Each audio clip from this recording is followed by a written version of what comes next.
I'm Bob Colt, and we're continuing our conversations in Charlotte Public Schools. And Angie, Jewell, and Celena Bruch are with me, and we're going to talk about the KC Club. And for the upper elementary, tell us what that is.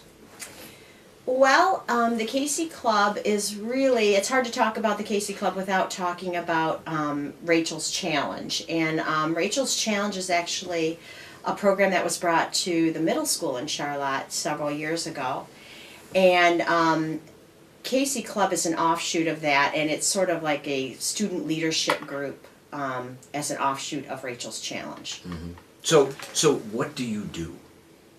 We promote the kindness and compassion, because that's what the K, kindness, C, compassion, and KC Club does. So our almost 65 students promote kindness and compassion throughout the school on a daily basis. And the one major goal that we have this year that the kids do is we do links, and our goal is to get 4,000 links chained together. And right now we have 1,405. Yeah, pretty close to 1,500, we're saying. And so those aren't any links there, are they? No, these are, yeah, they are.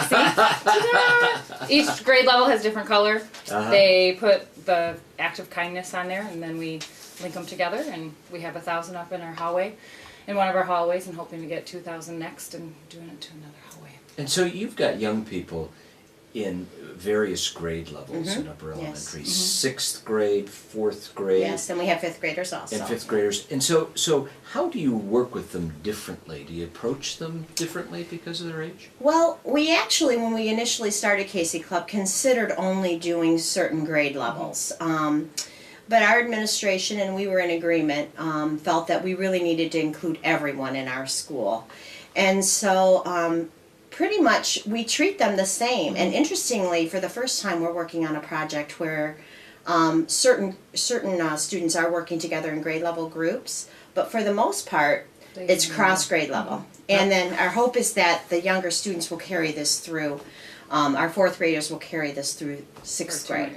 That's kind of unique because there's not a lot of cross grade levels, are there? No, and the way our schedule is at our school, this year in particular, we aren't crossing over a lot with our lunches or common times like that. So it is nice to have 4th through 6th graders working together. Absolutely. So what do they do when they work together?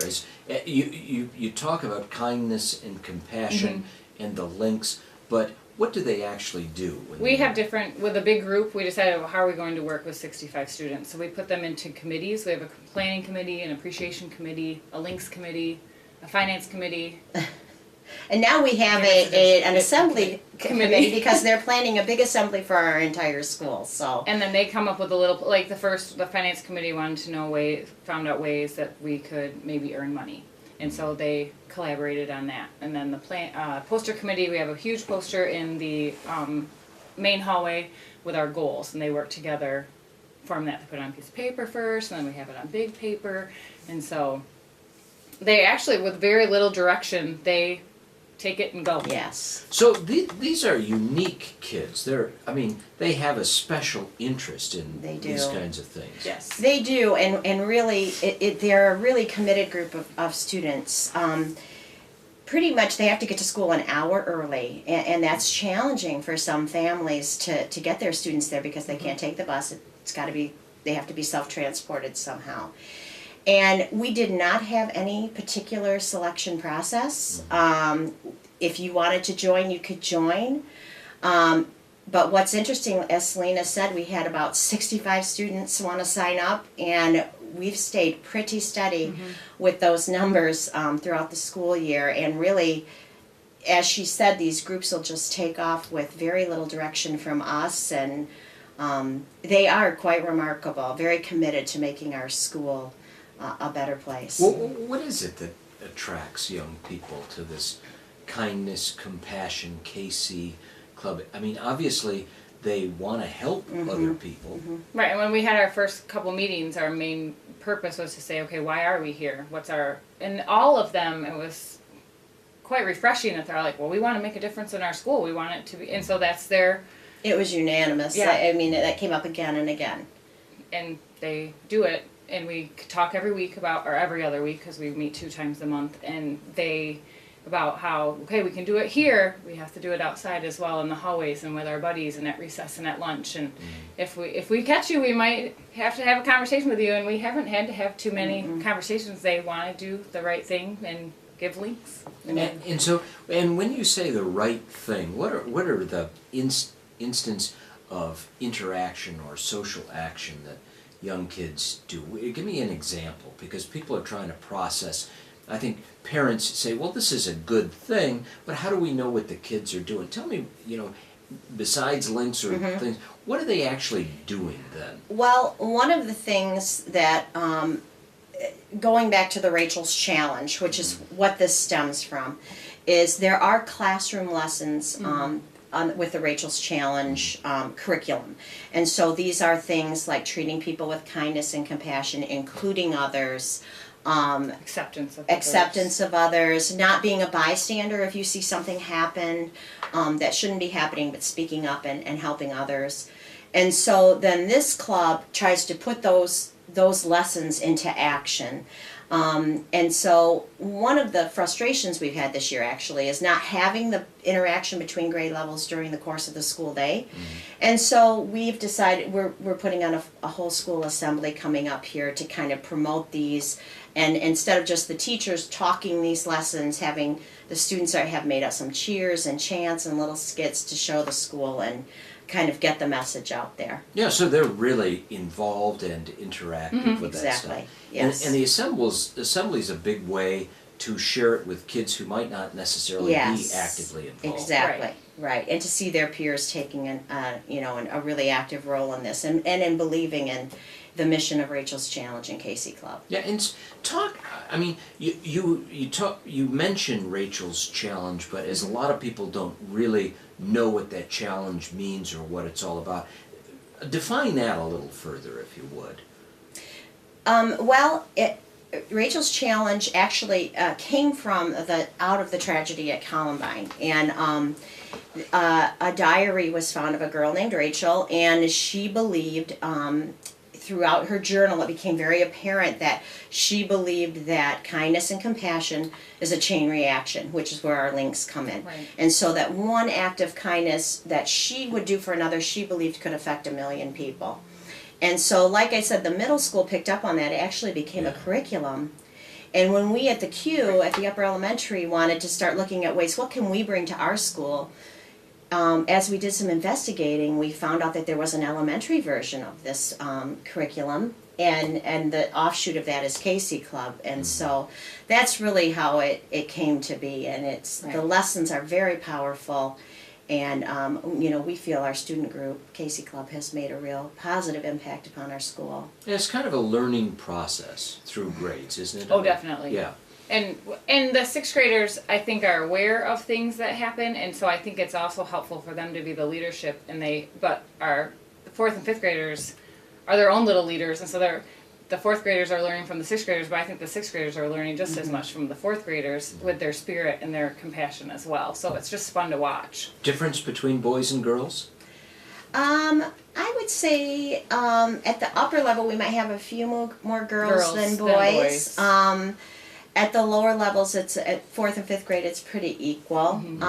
But we haven't found a big gender difference as far as enthusiasm and, really willing to do some extra work and help out any way they can. So when we started, I needed some kids when we started with these links, we were really far behind. We had hundreds of them piled up, and we needed to make them into a chain. And so I would have kids in at recess time to work on it, and boys and girls came in, gave up their recess to do it at the very beginning. So, like I said, they're a really highly committed group of kids. So where do you end up? What would you like kids to walk away with from this experience? Well, just that they're the lifelong learner of even when you're out in public, that if you see someone that's looking down or looking sad, they go up to them and give them a smile or say, how are you doing? Are you having a bad day? It's just, we have bad days all the time, and we help each other out and lift each other's spirits, and if our fourth or sixth graders can do the same thing, that would be amazing. we'd like it to teach them to reach out to others, be positive role models in their school and their community. And so it's actually a great Excuse way me. to develop leaders too, isn't it? Yes, that's the goal. Yeah. Absolutely. And so what do you see in a young person? I mean, obviously at the 6th grade level, they're, you know, have a little more mature than some of the lower elementary areas. So what do you hope that how they mature from this experience? How do they grow up? Leaders, the type of leaders we want, like this. Well, I mean, middle school, you hope that the 6th graders will then want to become leaders with Rachel's Challenge and help that group out and with their expertise from here to go there. And then just like we just want them to be compassionate like teens into adulthood. We're hoping that other people showing that and us showing that to them. Just like in Rachel's Challenge, that it causes a chain reaction and the kindness and compassion spreads. But this is a really important age because they're learning more. They seem to be absorbing. Are they as affected by their peers and what else? What kind of reaction other young people that they associate have to this kind of thing? They are. I mean, there is a very big difference between 4th and 6th graders when it comes to how important their peers' opinions are to them. 4th graders are a little bit more carefree about that. But all of these kids that are in our club are really, I would say, more committed to the purpose of the club than worrying about what others might think. So that's great. And so they actually finish with links and assembly. There's some ability to move on. Yeah. And the Rachel's Challenge allows them to grow even further. Right. Yes, right into it will feed right into the middle school. And you know, at first when we initially talked about bringing this to the Q, and, you know, we didn't want to step on the toes of the middle school and take anything away that they were doing, but all of the staff there and administration was very open to us kind of feeding that and helping out and starting the kids off knowing right away what Rachel's Challenge is and what we're shooting for and the goals of that program. But as experienced educators with kids in the upper elementary school, you kind of know how you have to make that thing work for that age in young person. It's a little different than when they get into high school, right? Yes. So you got to teach it at a little different level. Right. And does it mean that the kids have to be more engaged or involved, or do they have to talk to each other more, or is there kind of a difference in the learning style than it would be at a high school? I wouldn't say that they would have to talk to each other more, but I think just by knowing that they can give the links, a lot of the like shyer people that might not say, "Hey, Angie, thanks for helping me with my homework." It just gives them a little more like less pressure that if they can say, "Thank you, Angie, for helping me with my homework," and they know that they've been thanked. If they just decide that they don't want to like personally say something to them because they don't want to either embarrass themselves or embarrass Angie, that they have that outlet to be able to do that. Most of my kids, my 6th graders, will let everybody know, "I'm giving you a link." Right. Because at the very beginning of the year, if something nice happened, I was like, "You deserve a link," and we'd go get a link, and here we go. So they're very comfortable telling each other, but there are a couple that still don't tell their friends that they gave them a link, or their peer they gave them a link. So what do you hear from parents? What's the feedback from parents? Well, the parents have been incredibly supportive because really parents are key at this with this organization because they have to get their kids to school early. And at Christmas time, we made up plates of cookies to give as our appreciation group came up with that. And so we had a huge donation of cookies from just parents in the club, and they've been really, really supportive of this. And kind of going back to thinking about 4th through 6th graders and how they handle this, the one thing is that you know, their goals, the ideas that they have are really big. You know, they have great ideas, and you don't want to squelch that, but at the same time you have to be kind of realistic. And so maybe at the middle school or high school level, they might be a little more realistic about some of the things we might be able to take on. But, you know, they certainly push us to set the goals high and to take on big projects. And Actually, our grand finale for the year. That came up Is- in the first meeting too. It did. Some kids had ideas for this at the first meeting. We talked about what are we going to do with this giant chain when we're done, and we had shared with them some of the things that were on the website for Rachel's challenge, and they had ideas like dangling it from a cherry picker from the fire department, but actually what we settled on is that we're going to be in a Memorial Day parade through the center of town with our Casey Club, hauling our giant 4,000 link chain. So Well, that's great. So they'll all be actively involved. exactly, In doing something? and we We might wanted- need some volunteers to help us out if it gets to 4,000. and definitely some people following us with glue sticks. But And hope for no rain. yes, but we also wanted to somehow let the community know what we were doing and what we're about, and we thought that was a great idea. Great It would idea. be a great way to get the word out to the community at large. So And again, we'll look for the parade, but if you have an act or you want to pass along a message of kindness or compassion, the kids write it down Yes. on that link, and then they join them all together. and then Yes. we join them all together because kindness and compassion is a chain reaction. So Okay. The KC Club. Angie and Celena, thank you for Thank you. talking to us today. Thank I'm you. Bob Colt, and we'll continue our conversations in Charlotte Public Schools.